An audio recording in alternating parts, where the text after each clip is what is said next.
बिस्मिल्लाहिर्रहमानिर्रहीम। अस्सलाम वालेकुम स्टूडेंट्स। बेटा आज हमारा बायो का तीसरा लेक्चर है। इसके अंदर हम आज ये जो टॉपिक आपको स्क्रीन पर नज़र आ रहा है ये पढ़ने जा रहे हैं, relationship of biology with other sciences.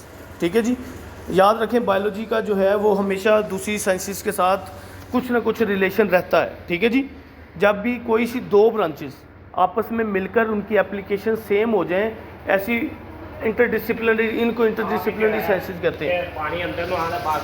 ठीक है, तो दोबारा सुन लें एक दफ़ा कि ऐसी दो ब्रांचेस जब आपस में मिल जाएं, ठीक है, और उनके फंक्शंस या उनकी एप्लीकेशन सेम हो जाएं, ऐसी ब्रांचेस को हम इंटरडिसिप्लिनरी साइंसेस कहते हैं।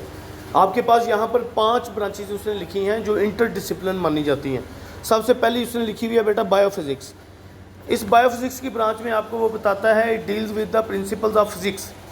ठीक है, प्रिंसिपल्स ऑफ फिज़िक्स तो होते ही होते हैं, लेकिन साथ याद रखें ऐसे प्रिंसिपल्स फिज़िक्स के जो बायोलॉजिकल फिनोमिना के ऊपर भी अप्लाई होते हो, मतलब बायोलॉजिकल लाइफ, आपकी लाइफ पे भी अप्लाई होते हो। इसकी एग्जांपल हम ले सकते हैं कि एक अगर लीवर लगा हुआ है, उसकी मूवमेंट अगर हम देखें तो उसी तरह आपके बाजू की मूवमेंट है। ठीक है, और लीवर जो है वो मूव करता है according to principle of physics. ठीक है, और हमारी बाजू जो है वो मूव करती है according to principles of physics. Limbs, अगर बाजू और टांग आप मूव कर रहे हैं तो it always moves like principles of physics according to principles of physics. नीचे एग्जांपल लिखी हुई है उसने। For example there is a similarity between the working principles of lever in physics and limbs of animals. Limbs क्या है? Limbs आपकी बाजू और टांगों को हम लिम्स कहते हैं।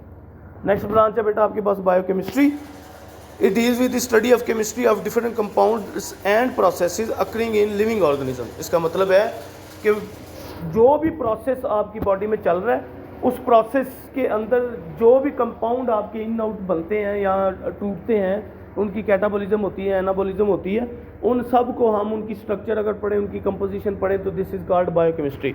जैसे आपके पास फोटोसिंथेसिस में ग्लूकोज बनता है, रेस्पिरेशन में ग्लूकोज टूट जाता है, ये एक ही चीज़ है। ठीक है, अगर उसी ग्लूकोज की स्ट्रक्चर को पढ़ना शुरू कर दें और जब वो ग्लूकोज की ब्रेकडाउन होती है जिससे आपको एनर्जी मिलती है, उस एनर्जी की अगर स्ट्रक्चर पढ़ें तो दिस इज़ ऑल बायोकेमिस्ट्री। ठीक है, नेक्स्ट है आपके पास बायोमेट्री। जब भी बेटा बायोलॉजिकल प्रोसेस किए जाएं या बायोलॉजिकल रिजल्ट लिए जाएं यूजिंग मैथमेटिकल टेक्निक्स। ठीक है, मैथमेटिकल टेक्निक्स या टूल या स्टैटिस्टिक्स को इस्तेमाल करते हुए जब हम अपने रिज़ल्ट को एनालाइज करते हैं, उन्हें इंटरप्रेट करते हैं, स्टोर करते हैं, ठीक है, तो ऐसी टेक्निक को हम बायोमेट्री मानते हैं।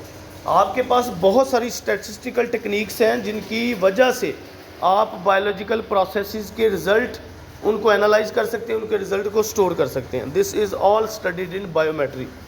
नेक्स्ट है आपके पास biogeography. It deals with the study of occurrence and distribution of different species of living organisms in different geographical regions. मतलब हर स्पीशी का बेटा याद रखें कि उसका कोई ना कोई रीजन होता है।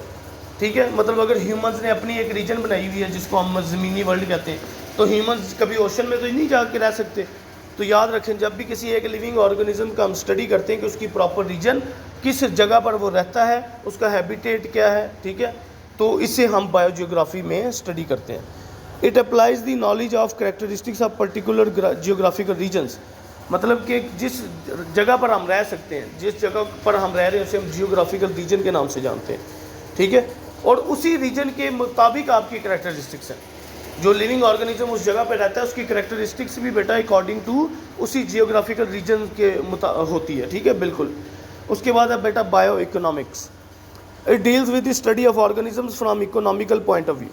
ठीक है, मतलब cost value, profit value, loss value जब हम स्टडी करते हैं तो it is all in bio economics. जब भी हम लिविंग ऑर्गेनिज्म के साथ प्रॉफिट या लॉस वैल्यू को भी स्टडी करें तो दैट इज़ बायो इकोनॉमिक्स। मतलब study of organisms from economical point of view, मतलब कि लिविंग ऑर्गेनिजम्स का इस दुनिया में आपको कितना फ़ायदा है। अगर हम प्लांट्स की बात करें तो कुछ प्लांट्स आपको ज़्यादा ज़र मुबादला देते हैं, कुछ प्लांट्स आपको कम ज़र मुबादला देते हैं। अगर कुछ लिविंग ऑर्गेनिजम्स की बात करें, उनको इस्तेमाल करते हुए आपको कई दफ़ा फ़ायदा भी बहुत होता है, कई दफ़ा आपको नुकसान भी होता है। तो इसे हम कहते हैं प्रॉफिट वैल्यू, कॉस्ट वैल्यू या लॉस वैल्यू। ठीक है, जैसे अगर हम बात करें एक गंदम की फील्ड आपने लगाई है तो आपने 2 किस्म के बीज इस्तेमाल किए हैं। एक अच्छा बीज था, उससे आपको ज़्यादा ज़र मुबादला जो है मिला है, और एक ऐसा वीट का सीड आपने लगा दिया जिससे आपको ज़्यादा कोई अच्छी ग्रोथ नहीं मिली। तो ये सारा हम बायो इकोनॉमिक्स में स्टडी करते हैं। आज का आपका होमवर्क है, ये लॉन्ग क्वेश्चन है, ठीक है, right a note on relationship of biology with other sciences. ये आपने याद भी करना है और आपने लिखना भी है। Thank you very much.